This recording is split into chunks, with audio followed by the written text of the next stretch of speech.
പുതിയ സർപ്പക്കാവ് പണിയാനോ? എന്തിന്? എന്ത് ഭ്രാന്താണ് ഈ പറയുന്നത്? ഇതായിരിക്കും ചിന്ത. നമസ്തേ.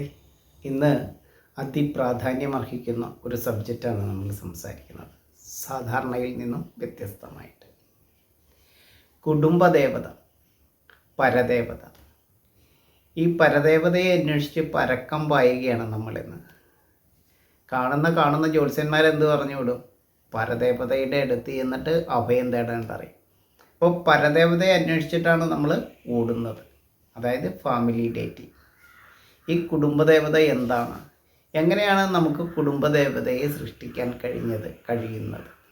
അതേക്കുറിച്ചാണ് നമ്മളിന്ന് സംസാരിക്കുന്നത്. എന്താണ് ഫാമിലി ഡേറ്റിംഗ്, പരദേവത? അറിയേണ്ടത്.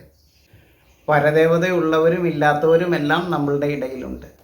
പരദേവതയുള്ളതും ഇല്ലാത്തതും ഒന്നും ഒരു കുറ്റമല്ല. എങ്ങനെയാണ് ഒരു പരദേവതയെ, കുടുംബദേവതയെ, ഫാമിലി ഡേറ്റിയെ നമുക്ക് നിർമ്മിക്കാൻ കഴിയുന്നത്, ഇൻസ്റ്റാൾ ചെയ്യാൻ കഴിയുന്നത്?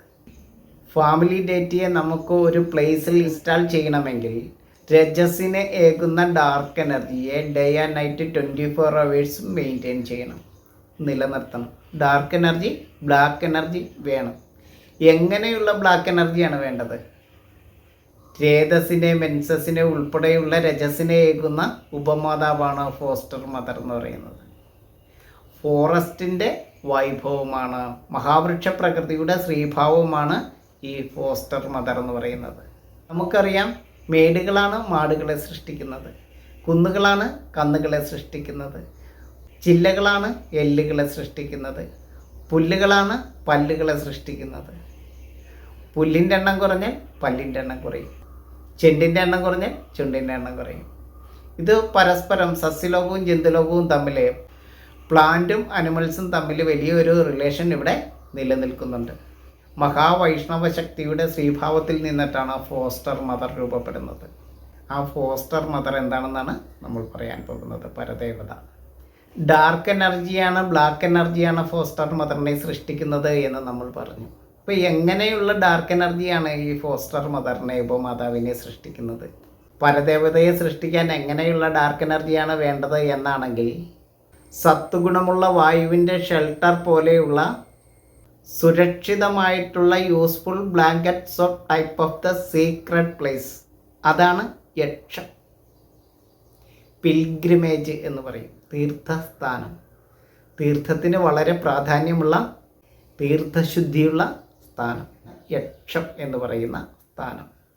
യക്ഷം എന്ന് പറഞ്ഞാലോ, യക്ഷൻ എന്ന് പറഞ്ഞാൽ ഗന്ധഗുണമുള്ള വൃക്ഷലോകത്തെയാണ്. നാൽപ്പാമരങ്ങൾ, അതായത് അത്തി, ഇത്തി, പേരാൽ, അരയാൽ, ഞാവൽ, ഇലഞ്ഞി, പാല എല്ലാം യക്ഷൻ എന്ന് പറയുന്ന വർഗത്തിൽ പെടുമെങ്കിൽ യക്ഷം എന്നാണ് പറയുക ഇതിന്. യക്ഷം എന്ന് പറഞ്ഞാലോ, മഹാവൃക്ഷ പ്രകൃതിയുടെ സ്ത്രീ പുരുഷ ഭാവങ്ങളിലെ മുഴുവൻ ഗന്ധഗുണമുള്ള വൃക്ഷലോകങ്ങളും ഇതിനകത്ത് പെടും. മഹാവൃക്ഷ പ്രകൃതി മാത്രമല്ല, ചെറിയ ചെടികളുമെല്ലാം, ഗന്ധഗുണമുള്ള ചെറിയ ചെടികളുമെല്ലാം എന്തിൽ പെടും? ഈ യക്ഷത്തിൽ പെടും. അങ്ങനെയുള്ള യക്ഷം എന്ന് പറയുന്ന ആ പിൽഗ്രിമേജ്, ആ വള്ളിക്കുടിലാണ് എന്തിനെ സൃഷ്ടിക്കുന്നത്? യക്ഷിയെ സൃഷ്ടിക്കുന്നത്. യക്ഷി എന്ന് പറഞ്ഞാൽ എന്താണ്? മൂക്കുകൊണ്ട് സഞ്ചരിക്കുന്ന പരാഗണകാരികളായിട്ടുള്ള ജീവലോകത്തെയാണ് യക്ഷി എന്ന് പറയുന്നത്. മൂളിക്കൊണ്ട്, മൂക്കുകൊണ്ട് ബ്രഹ്മാവിൻ്റെ മൂക്കിൽ നിന്നും ജനിച്ച് സഞ്ചരിക്കുന്ന പരാഗണകാരികളായിട്ടുള്ള ജീവലോകത്തെയാണ് യക്ഷി എന്ന് പറയുന്നത്. അതിൻ്റെ വലിയ വിഭാഗമാണ് പക്ഷി എന്ന് പറയുന്നത്. പക്ഷിയെ നമുക്ക് പേടിയില്ല, യക്ഷിയെ നമുക്ക് പേടിയാണ്. എന്താണ് യക്ഷിയെ പേടി? യക്ഷി കൂട്ടത്തോടെയാണ് ആക്രമിക്കുക. കടന്നൽ, തേനീച്ചകളെല്ലാം കണ്ടിട്ടില്ലേ? പരാഗണകാരികളായിട്ടുള്ള ജീവലോകത്തെയാണ് പറയുന്നത് യക്ഷി എന്ന് പറയുന്നത്. അപ്പോൾ നമ്മളുടെ കാവുകളിൽ, നമ്മളുടെ പരദേവതാ പീഠങ്ങളിൽ എന്തുണ്ടാവും? യക്ഷി ഉണ്ടാവും, അല്ലേ? യക്ഷിയാണ് തേനിനെ ജനിപ്പിക്കുന്നത്, തേനാണ് പാലിനെ സൃഷ്ടിക്കുന്നത്, പുല്ലാണ് പാലിനെ സൃഷ്ടിക്കുന്നത്, പൂവാണ് തേനിനെ സൃഷ്ടിക്കുന്നത്, തേനാണ് സർവ്വജീവലോകത്തിൻ്റെയും ബേസായിരിക്കുന്ന ആ പ്രണയമധുരത്തെ നൽകുന്നത്.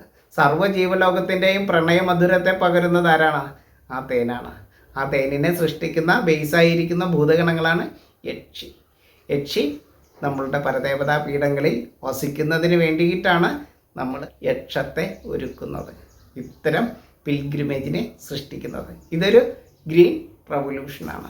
എങ്ങനെയാണ് ഇങ്ങനെ ഒരു തീർത്ഥസ്ഥാനത്തെ നമുക്ക് എസ്റ്റാബ്ലിഷ് ചെയ്യാൻ പറ്റുക, അല്ലെങ്കിൽ ഇൻസ്റ്റാൾ ചെയ്യാൻ പറ്റുക എന്നാണെങ്കിലോ, വെയിൻ, സ്റ്റിക്ക്, ക്ലിപ്പിംഗ് പ്ലാന്റ്, അതുപോലെ തന്നെ ബോവർ, കുറ്റിച്ചെടികൾ, വള്ളിച്ചെടികൾ, വള്ളിക്കുടൽ എന്നിവയാലാണ് ഗ്രീൻ റെവല്യൂഷനെ ചെയ്തുകൊണ്ടാണ് ഇങ്ങനെ ഒരു ഫോസ്റ്റർ മദറിനെ നമുക്ക് നിർമ്മിക്കാൻ കഴിയുക. എന്തിനാണ് ഇങ്ങനെ ചെയ്യുന്നത്? വെയിനാണ് റെയിനെ നൽകുന്നത്, നമ്മളുടെ പെയിനെ മായ്ക്കുന്നത്, വേദനകളെ മായ്ക്കുന്നത്. എന്തിനു വേണ്ടിയാണ് നാം ഇങ്ങനെ പ്ലാന്റിനെ സപ്പോർട്ട് ചെയ്യുന്നത്, പ്ലാന്റിനെ സംരക്ഷിക്കുന്നത് എന്നാണെങ്കിൽ reincarnation and rebirth in the earth. പ്ലാന്റിനെ പുനരവതരിക്കാനും അതിലൂടെ ആനിമൽസിനെ പുനർജനിക്കാനും വേണ്ടിയാണ് നമ്മളിങ്ങനെ യക്ഷത്തെ ഒരുക്കുന്നത്. അങ്ങനെയാണ് ഫോസ്റ്റർ മദർ ലൈവ് ആകുന്നത്. ആ ലൈവാണ് നമുക്ക് ലൈഫ് ഏകുന്നത്, ആ ലൈഫാണ് നമുക്ക് ലവിനെ ഏകുന്നത്, ആ ലവാണ് നമുക്ക് നോളജിനെ സമ്മാനിക്കുന്നത്. ആ നോളജാണ്, ആ സ്നേഹത്തിൽ നിന്നും ജനിച്ച ജ്ഞാനത്തിൽ നിന്നിട്ടാണ് എന്ത് ജനിക്കുന്നത്? ആത്മീയത ജനിക്കുന്നത്, അറിവ് ജനിക്കുന്നത്. ആത്മീയത എന്ന് പറഞ്ഞാൽ എന്താണ്? അറിവ് എന്നാണ് അർത്ഥം. എങ്ങനെയുള്ള അറിവാണ് ആത്മീയത? 33 കോടി ചരാചരങ്ങളെയും പുനർസൃഷ്ടിക്കുന്നതിന് വേണ്ടിയിട്ട്, സംരക്ഷിക്കുന്നതിന് വേണ്ടിയിട്ടുള്ള അറിവാണ് ആത്മീയത. ആ ആത്മീയതയുടെ ലോകമാണ് ഭാരതം വിഭാവനം ചെയ്യുന്നത്. ഒരു കുടുംബത്തെ സംരക്ഷിക്കുവാൻ, ഒരു കുടുംബത്തിൻ്റെ ആരോഗ്യത്തിന് വേണ്ടിയിട്ട് ഫോസ്റ്റർ മദറിനെ, പരദേവതയെ സൃഷ്ടിക്കുവാൻ വേണ്ടിയിട്ട് നമുക്ക് ഇങ്ങനെ ആത്മീയത ചെയ്യണമെങ്കിൽ ലോകത്തെ വസുദൈവ കുടുംബമായി കാണുന്ന ഭാരതം എത്ര വലിയ സയൻസിലൂടെ ആയിരിക്കും ആ ആത്മീയതയുടെ തലത്തെ വളർത്തിയിരിക്കുന്നത്. നമുക്ക് ചിന്തിക്കാൻ കഴിയാത്ത അത്രയും വലിയ തലമാണ് ഈ ആത്മീയതയുടെ തലം. അതെന്തിനു വേണ്ടിയിട്ടുള്ളതാണ്? എല്ലാ ജീവനെയും സ്നേഹിക്കുന്നതിന് വേണ്ടിയിട്ടാണ്, എല്ലാ ആത്മാവിനെയും അറിയുന്നതിന് വേണ്ടിയിട്ടാണ്, എല്ലാ ശരീരത്തെയും ദർശിക്കുന്നതിന് വേണ്ടിയിട്ടാണ് ഈ ആത്മീയ ദർശനം. അപ്പോൾ പരദേവത ലൈവാകുമ്പോഴാണ് നമുക്ക് ലൈഫ് ഉണ്ടാകുന്നത്. ആ ലൈഫാണ് ലവിന് കാരണം, ആ ലവാണ് നോളജിന് കാരണം, ആ അറിവിൽ നിന്നാണ് ആത്മീയത ജനിക്കുന്നത്. ഇതെല്ലാം പ്ലാന്റിൻ്റെ പ്ലാനാണ്. ഈ പ്ലാന്റ് ഇല്ലെങ്കിലോ നമ്മുടെ സർവ്വ പ്ലാനും പൊളിയും. നമുക്ക് ലൈഫ് ഏകുന്നത്, നമുക്ക് ലവ് ഏകുന്നത് എല്ലാം എന്താണ്? ലീഫാണ്. ലീഫില്ലെങ്കിലോ നമ്മൾ ലീവാണ്. ഇതാണ് നമ്മൾ അറിയേണ്ടത്. ഈ പ്രപഞ്ചത്തെയാണ് നമ്മൾ പഠിക്കേണ്ടത്.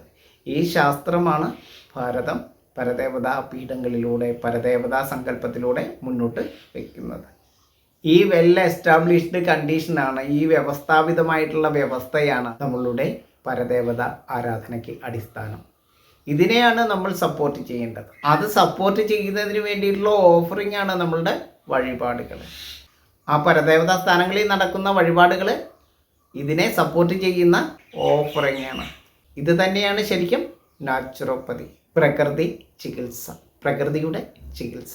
പ്രകൃതിയെ ചികിത്സിച്ചുകൊണ്ട് പ്രകൃതി ചികിത്സയിലേക്ക് എത്തുന്ന രീതിയാണിത്.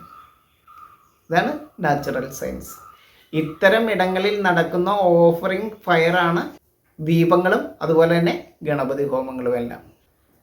ഇത്തരം ഇടങ്ങളിൽ നടക്കുന്ന പ്രകൃതി ചികിത്സയിൽ, നാച്ചുറോപ്പതിയിൽ വിശ്വസിക്കുന്ന ദ്രവ്യവിശ്വാസികളാണ് ദൈവവിശ്വാസികൾ, ഡെവോട്ടീസ് എന്ന് പറയുന്നത്.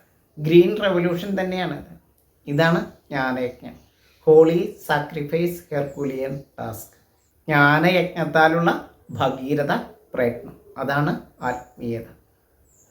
ചെറിയ ഒരു കാര്യമല്ല ആത്മീയത. സർവ്വജീവനിലും ആത്മാവിനെ ദർശിക്കുന്ന അറിവാണ് ആത്മീയത. അതിൻ്റെ ഏറ്റവും ചെറിയ പതിപ്പാണ് കാവ്. കാവ് എന്ന് പറഞ്ഞാൽ മരക്കൂട്ടം എന്നാണ് അർത്ഥം. ജീവലോകത്തിൻ്റെ കാവലാണ് കാവ്, നമ്മുടെ കാവലാണ് കാവ്. ജീവലോകത്തിൻ്റെ ഗാർഡാണ് ഗാർഡൻ, ഗാർഡാണ് ഗാർഡൻ.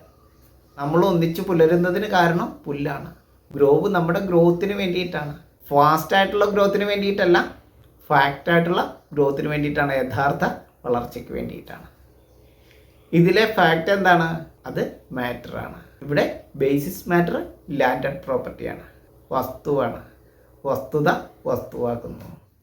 ആ പ്രോപ്പർട്ടിയെ ശ്രീധർമ്മശാസ്ത്രത്താൽ നമ്മൾ ചിട്ടപ്പെടുത്തുമ്പോൾ ആ matter code of the moral ലോയിൽ വന്നിട്ട് മദറാകും. മാറ്റർ മദറാകും. MATTER, MATHER ആവും, METHER ആവും, MOTHER ആവും. മാറ്റർ പരിണാമത്താൽ മദറാകും.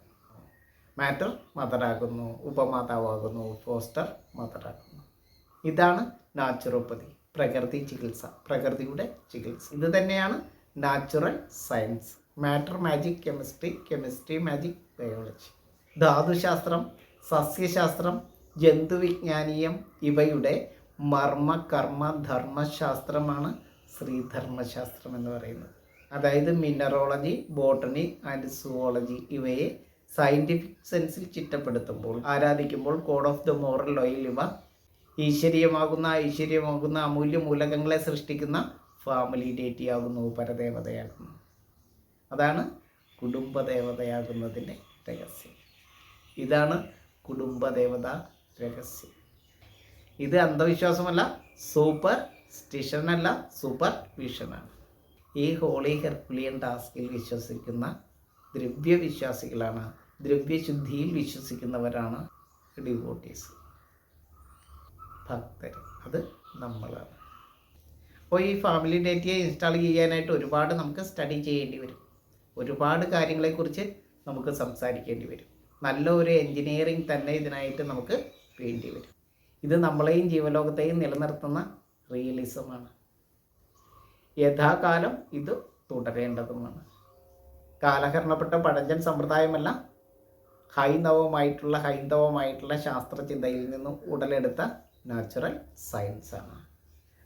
നമ്മൾ എന്തിനാണ് ഇനിയും പരദേവതയെ സൃഷ്ടിക്കുന്നത്, പുതിയ കാവുകളെ സൃഷ്ടിക്കുന്നത് എന്ന് ചോദിച്ചാൽ, നമ്മളുടെ മാലിന്യത്തെ സ്വീകരിച്ച് മൂല്യത്തെ ഏകുന്നത് ഈ സസ്യപ്രപഞ്ചമാണ്. നമ്മൾ ജീവനെ കൊടുത്തുകൊണ്ട് നമ്മൾ ജീവനാംശത്തെ സ്വീകരിക്കുകയാണ് സസ്യലോകത്തിൽ നിന്നും. നമ്മൾ കാർബൺ ഡൈ ഓക്സൈഡിനെ കൊടുത്തിട്ടാണ് ഓക്സിജനെ വാങ്ങിക്കുന്നത്. നമ്മൾ ശരത്കാലത്തെ കൊടുത്തിട്ടാണ് വസന്തത്തെ വാങ്ങിക്കുന്നത്. നമ്മൾ ചരിക്കുന്നതിന് കാരണം ആ സസ്യപ്രകൃതി അചരമായി നിൽക്കുന്നത് കൊണ്ടാണ്. നമ്മളുടെ രജോ ഗുണത്തിന് കാരണം സസ്യലോകത്തിൻ്റെ സത്വഗുണമാണ്. ജന്തുലോകത്തിൻ്റെ ദുർഗന്ധത്തെ സ്വീകരിച്ച് സുഗന്ധത്തെ സൃഷ്ടിക്കുന്നത് സസ്യലോകമാണ്. അപ്പോൾ കൊടുക്കൽ വാങ്ങൽ പ്രക്രിയയിലൂടെയാണ് നമ്മൾ നിലനിൽക്കുന്നത്. നമ്മളുടെ നിലനിൽപ്പ്, ജീവൻ്റെ നിലനിൽപ്പിന്, സുരക്ഷിതമായിട്ടുള്ള നിലനിൽപ്പിന് വേണ്ടിയിട്ട് കാവലാണ്. ആ കാവിനെക്കുറിച്ചാണ്, ആ കാവിനെ പുതുതായി നിർമ്മിക്കേണ്ട രീതിയെക്കുറിച്ചാണ് ഞാൻ പറഞ്ഞത്. അപ്പോൾ ഞാൻ ഈ പറഞ്ഞതിനെക്കുറിച്ചുള്ള നിങ്ങളുടെ സംശയങ്ങൾ രേഖപ്പെടുത്തുക. കൂടുതൽ വീഡിയോകൾ ആവശ്യമാണെങ്കിൽ നമുക്ക് വീണ്ടും ഇതിൻ്റെ അർത്ഥതലങ്ങളിലേക്ക്, അഗാധമായിട്ടുള്ള തലങ്ങളിലേക്ക് കാണാൻ പറ്റും. അപ്പോൾ മറ്റൊരു വീഡിയോയുമായിട്ട് നമുക്ക് വീണ്ടും കാണാം. അതുവരെയും എല്ലാവർക്കും നന്ദി, നമസ്കാരം.